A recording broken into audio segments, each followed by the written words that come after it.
one of the neighborhoods in Korea where over 150 people died.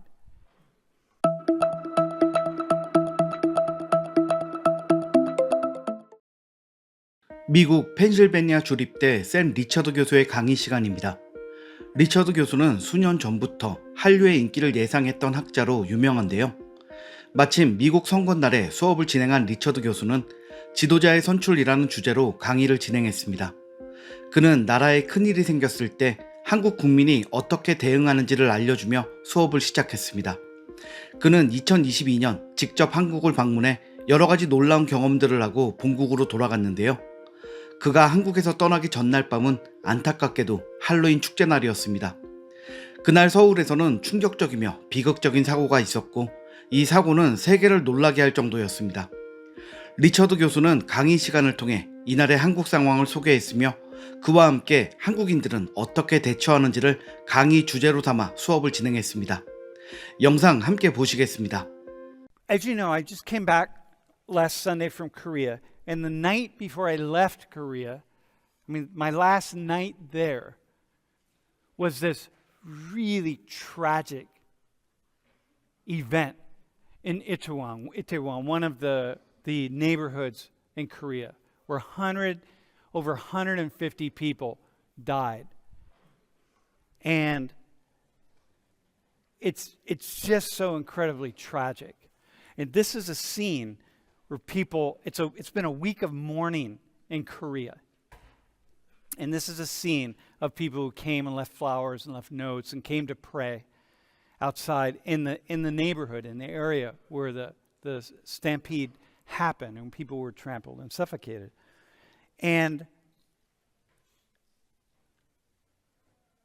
you know, I'm reminded of how important it is to have governments, and have governments that we trust, and have governments who can look out for the best interests of the people, including police.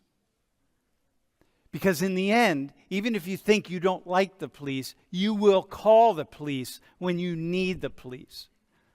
Because in a world in which we live, with so many people, and so many complicated relationships.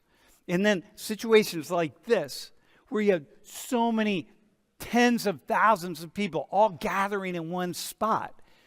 You gotta have people who can manage the rest of us. It's just the nature of what this is. So if you go to the next slide, these are people protesting. Because what they're saying is the government and the police didn't do what they were supposed to do. And so they come out to protest with this idea that they can trust the government enough that the government's going to have to respond, and the government will respond. And it's really powerful. It's so powerful. It's so powerful to watch the way Koreans have responded to this just horrible tragedy. And there are tragedies. You know, there's the bridge tragedy that happened, I think 24 hours later in India. There's so many different tragedies, but it's so powerful. And I think about leadership. And, what these people, what they're asking is for leadership and for accountability. And so I go to the next slide. So I found these two slides here. And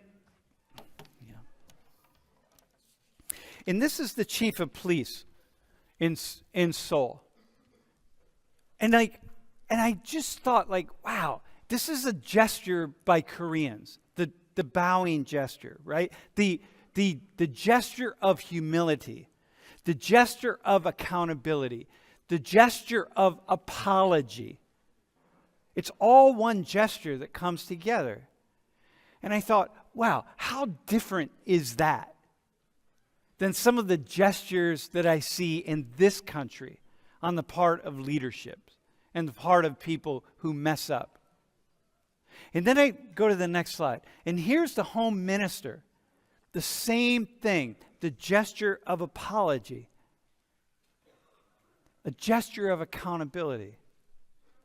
I thought, wow, man, that is just, this is the nature of leadership and this relationship between a people and a government that is so critical and so important. It's like, for some reason, those they just really stood out to me as something that's, and this is a common gesture in Korea, mind you, right? But it's a common gesture. Hey, and can we do? I want to do something though, if we could.